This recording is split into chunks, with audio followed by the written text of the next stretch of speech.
The Richest Man in Babylon, an elaborate and comprehensive summary. Welcome, listener, to an immersive journey into the timeless wisdom of George S. Clason's masterpiece, The Richest Man in Babylon.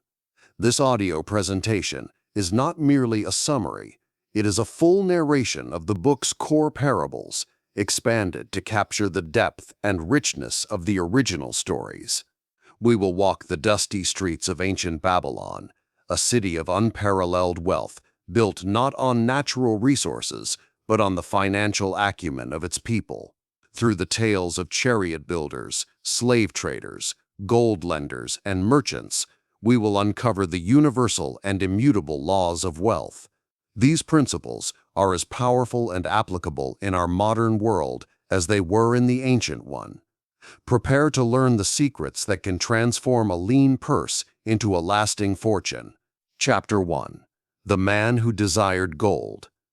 The sun beat down upon the ancient city of Babylon, baking the clay bricks and dust. On a low wall, overlooking his modest property, sat Bansir, a man known throughout the city for his skill as a chariot builder. His hands, calloused and strong, were capable of crafting vehicles of beauty and strength, fit for the nobles of the king's court. Yet, on this day, those hands were empty, and his face was etched with a deep and troubling frustration. He gazed at his simple workshop and his humble home, and a profound question echoed in his mind. Why? Why, after a lifetime of diligent labor, after years of working from sunrise to sunset, was his purse still as flat and empty as it had been in his youth? He had a trade, he had health, and he had a family he loved, but the gold he earned seemed to slip through his fingers like water, leaving him with nothing to show for his efforts but the tools of his trade and the constant worry of his next expense. As he sat in contemplation, his friend Kabi, a musician who carried his lyre, approached him. "Why do you sit so idly, Bansir?" Kabi asked. "The day is young, and there are chariots to be built, and songs to be sung." Bansir looked up, his eyes filled with a shared despair. "Kabi, my friend, look at us. We are both skilled in our crafts. We work hard, yet we are like the farmer who draws water from a well with a leaking bucket. For all our effort, our buckets remain nearly empty. We have families to feed and clothe, desires for a better life, but our earnings vanish, consumed by the necessities of today, leaving nothing for the promises of tomorrow." Kabi nodded slowly, his own financial struggles mirroring those of his friend. They were not lazy men, they were not foolish men, but they were trapped in a cycle, a relentless treadmill of labor and expenditure. They realized then that their own knowledge, the knowledge of their trades, was insufficient for the task of building wealth. They needed a different kind of wisdom, and so they decided to seek out the one man they knew who had unlocked the mystery, a man they had grown up with, who had started with no more advantage than they had, but who was now renowned throughout the empire, their old friend, Arkad, the richest man in Babylon. Their quest was not for a handout, but for the secret knowledge that separated the rich from the poor. This chapter sets the stage for the entire journey, defining the universal problem of the lean purse and the burning desire for a solution. Chapter 2. The Richest Man in Babylon and the 7 Cures. Guided by hope, Bansir, Kabi, and a small group of other friends found their way to the magnificent estate of Arkad. They were received not with arrogance, but with the warm welcome of an old friend. After exchanging pleasantries, they came to the point of their visit. "Arkad," Bansir began, speaking for the group, "look at us. We are as capable as any men in Babylon. We began our lives on equal footing in our youth. Yet you have become a man of immense wealth, revered throughout the land, while we must struggle daily just to provide for our families. You have enjoyed the good things in life, while we have tasted only their crust. Tell us, what secret do you know that we do not? Is it a matter of luck, or have you discovered a truth that has eluded us?" Arkad smiled, not with condescension, but with the understanding of one who had once asked these very same questions. He agreed to share his story and the principles he had discovered. "My friends," he began, "you are wrong to think that my wealth came from luck. It came from a search for knowledge, and the application of certain truths. In my youth, I realized that while we all have the same hours in a day, we do not use them to the same end. I sought out those who were wealthy and asked them how they achieved their fortune. The most profound lessons came from a wise moneylender named Algamish. Arkad then unveiled the foundational wisdom, the 7 cures for a lean purse. He presented them not as mere suggestions, but as a proven formula for financial success. The first cure: start thy purse to fattening. Arkad's voice was firm. For every 10 coins thou placest within thy purse, take out for use but 9.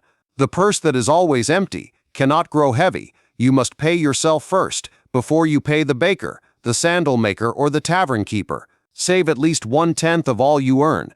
This is the first and greatest law, the seed from which your entire fortune will grow. He continued, the second cure: control thy expenditures. A man's necessities are like a beast of burden. They will consume all that is given to them. As your income increases, so will your desires. You must therefore budget your expenses. Live comfortably on 9/10 of your income. Do not confuse the necessary expenses of living with the countless desires that clamor for your gold. A budget is your plan to ensure your needs are met and your desires are fulfilled without breaking the first law. The third cure: make thy gold multiply.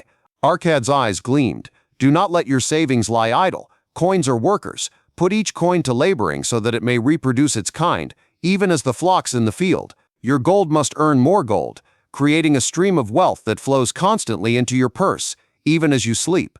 This is the power of investment. The fourth cure: guard thy treasures from loss. His tone grew cautionary. The principal thou hast earned must be guarded. Invest only where thy capital is safe.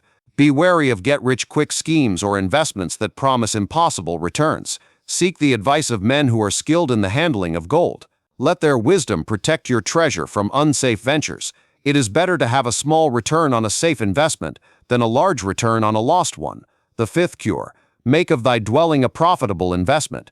It is wise to own your own home. When you pay rent, the gold is gone forever. When you invest in your own dwelling, you build equity and stability for yourself and your family. It becomes a cornerstone of your estate. The sixth cure: ensure a future income. A man must look ahead to the days when he is no longer young, and his ability to earn may diminish. He must provide for his family and for his own comfort in old age. This requires planning and setting aside gold for the future, ensuring a stream of income that will not run dry. The seventh cure: increase thy ability to earn. Arkad concluded, the ultimate source of wealth is yourself. Cultivate your own powers, study and become wiser, become more skillful in your craft. As you respect yourself and increase your value, you will find your earning power grows. This in turn allows you to save and invest more, creating a powerful upward spiral of prosperity. Arkad challenged his friends to follow these cures with discipline, assuring them that the laws of wealth are universal and would work for anyone who applied them faithfully. Chapter 3: The 5 Laws of Gold. To understand the nature of money itself, we turn to a story Arkad told his own son, Nomasir. Wishing to teach his heir the ways of the world, Arkad gave Nomasir a bag of gold and a clay tablet inscribed with wisdom. He then sent his son away from Babylon for 10 years, instructing him to go forth and make a name for himself, to return with the bag of gold replenished and the wisdom proven, or face disinheritance. Nomasir, full of youthful confidence, set out, but his initial journey was one of failure and humiliation. He was swindled by a crafty merchant who offered him a partnership in a fake business. He invested in a speculative venture to buy a herd of horses, only for the herd to be stolen. He spent the remainder on fine clothes and lavish living, trying to appear successful. Within a short time, the bag of gold was empty, and Nomasir was left with nothing but his shame and the clay tablet he had neglected. In his despair, he finally unsealed the tablet and read the words his father had inscribed, the 5 Laws of Gold. Humbled, he vowed to follow them. He took a job as an overseer of slaves building a canal. He worked diligently, and remembering the first cure, he saved a portion of his earnings. He lived frugally, controlling his expenditures. With his saved gold, he began to make small, careful investments, following the advice of experienced men. He bought a share in a bronze forge. He lent money to a reputable shield maker. He put his gold to work. Over the next 10 years, his small savings, wisely invested, grew into a substantial fortune. when he returned to Babylon, he stood before his father, not as a prodigal son, but as a successful and wise man. He presented Arcad with the original bag of gold, now accompanied by 3 additional bags, the fruit of his labor, and the application of the laws. He then read from the clay tablet the principles that had guided him. Law 1.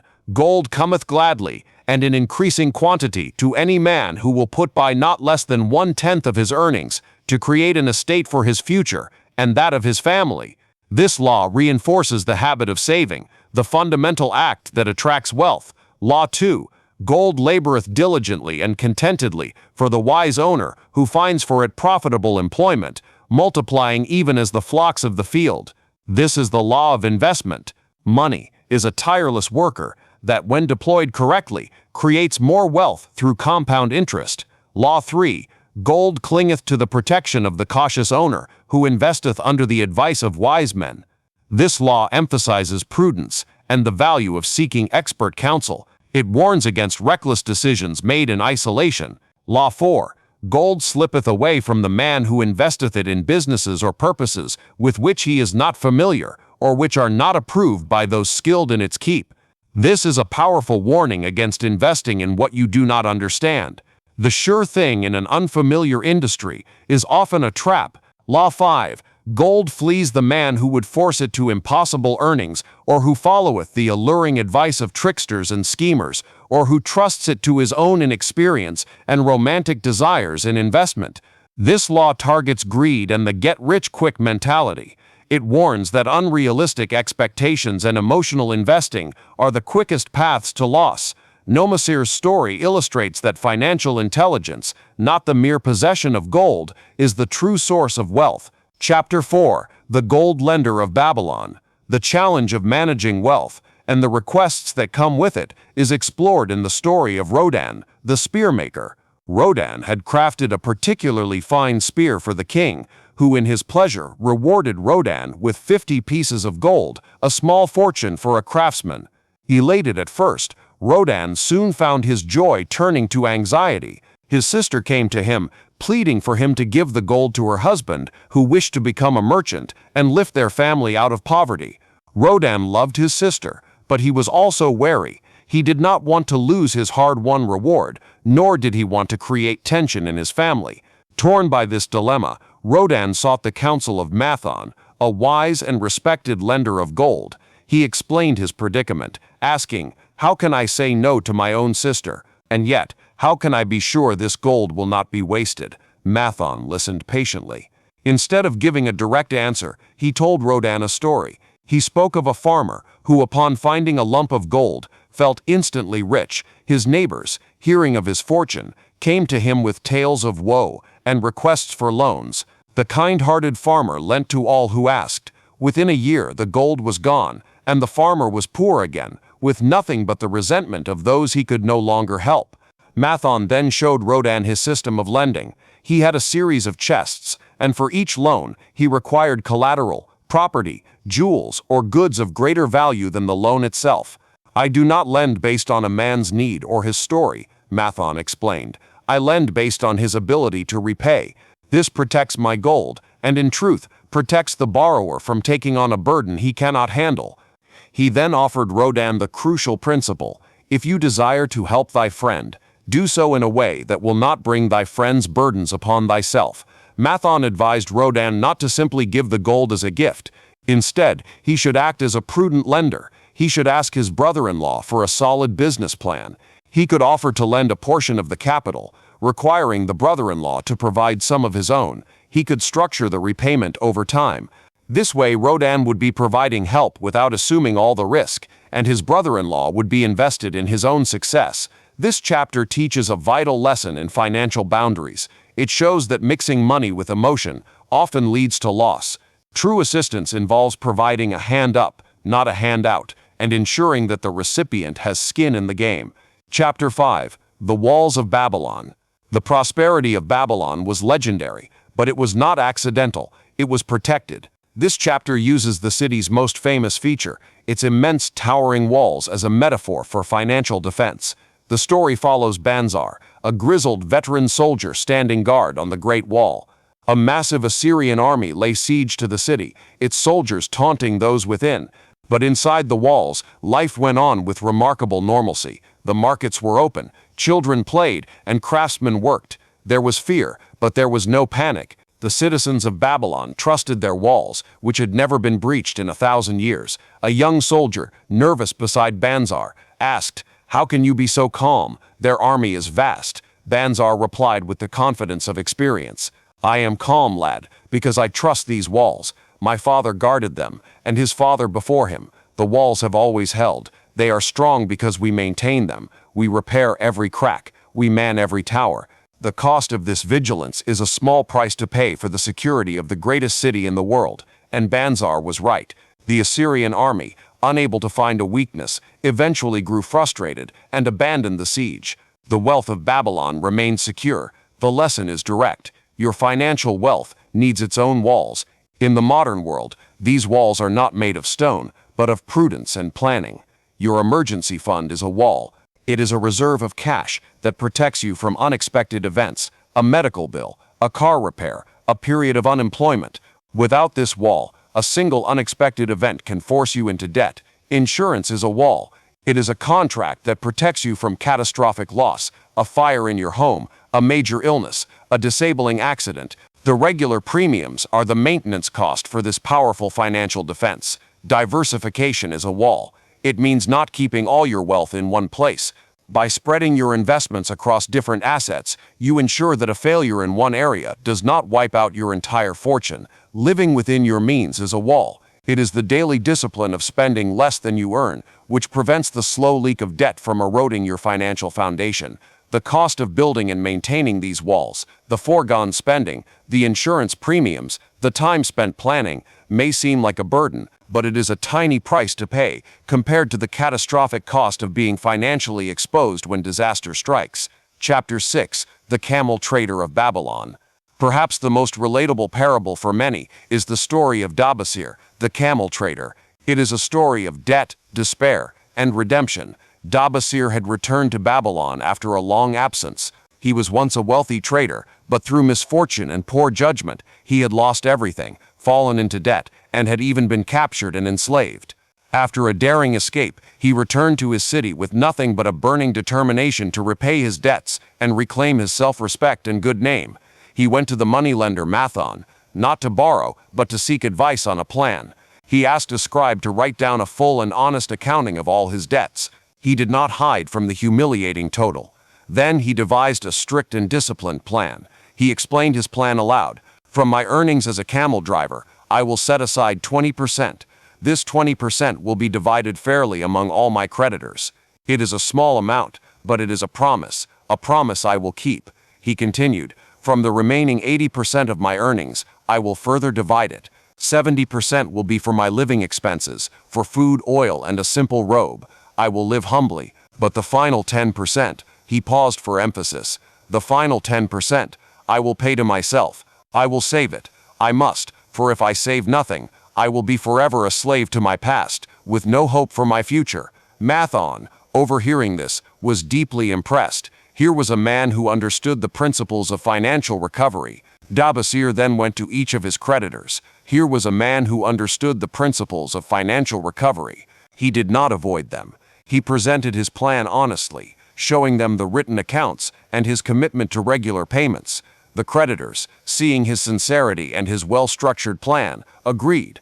They preferred a slow, certain repayment to nothing at all. For years, Dabasir lived a frugal life. He worked hard, made his payments without fail, and crucially, continued to save his 10%. Over time, his debts were cleared, his reputation was restored, and because he had never stopped saving, he had also built a new nest egg, a foundation for a future fortune. This story is a masterclass in escaping debt. It teaches that the path requires courage to face the truth, discipline to live on a strict budget, integrity to communicate with lenders, and the wisdom to continue saving even during repayment. Debt is a form of slavery, and this is the detailed map to freedom. Chapter 7: The Luckiest Man in Babylon. The final parable addresses one of the most common misconceptions about wealth, the role of luck. The wealthy merchant Sherunada was traveling with his companion, Hadan Gula, and the man's lazy, entitled son, Frustrated by the young man's lack of ambition, Sharunada decided to tell the story of his own life. "I was not always a merchant," he began. "I was once a slave." He recounted how he was sold to a bakery master, where he was paired with another slave named Megiddo. At first, Sharunada was sullen and resentful, doing the bare minimum, but Megiddo had a different outlook. One day, Megiddo said to him, "I enjoy my work. I take pride in making the finest bread in Babylon. Do not see work as your master's whip, but as your own opportunity. Work is the best friend a man has. It will bring him a good wife, a happy home, and the respect of his fellow men. The man who works with diligence always has good luck." Inspired by Megiddo, Sharunada changed his attitude. He threw himself into his work. He and Megiddo became the most diligent and skilled slaves in the bakery. Their bread was the best. Their efficiency was unmatched. Their reputation spread. Other masters offered to hire them. Their value increased. The bakery master, fearing he would lose them, offered them better conditions. Eventually, through their excellence and the fortunes it created, both men earned their freedom. Sharunada used the skills and reputation he had built as a slave to become a successful merchant. He looked at Hadangula's son and said, "You call me lucky, but my luck was not an accident. It was the direct result of my hard work. I did not wait for opportunity. I became the kind of man to whom opportunity is given. Opportunity is a haughty goddess who wastes no time with those who are unprepared." He concluded, "You can start today. You can choose to be diligent. You can choose to become skilled. You can choose to build a reputation for excellence. And in doing so, you will create your own luck." This chapter powerfully connects prosperity to personal character. It argues that the foundation of all wealth is a strong work ethic, a commitment to excellence, and the wisdom to see work not as a curse, but as the greatest tool for self-creation. Conclusion: the eternal truths of Babylon. And so, our journey through the streets of ancient Babylon comes to an end. But the wisdom we have gathered is not meant to be left in the past. It is a living, breathing system for financial freedom, more relevant today than ever before. The parables have given us a complete blueprint. It begins with an investment in yourself, by increasing your ability to earn through diligence and skill. It is activated by the disciplined habit of saving, of paying yourself first by capturing at least 1/10 of your income. This seed capital is then nurtured by a budget, the tool that ensures you control your expenditures and live within your means. Your savings are not an end, but a beginning. They are put to work under the guidance of the 5 laws of gold, invested wisely to multiply and create a river of passive income. This growing fortune is protected by strong walls, an emergency fund, insurance, and diversification that guard against the inevitable storms of life. Throughout this entire journey, you must act with integrity, as the camel trader did, and seek the counsel of the wise, as the gold lender advised. You must understand that luck is not a force of chance, but a product of preparation, as the luckiest man proved. The richest man in Babylon is not a single person from a forgotten age. It is a potential that exists within every person who has the curiosity to seek knowledge and the will to apply it with discipline. The laws of wealth are universal and immutable. They worked for Arcad in his clay brick city, and they will work for you today.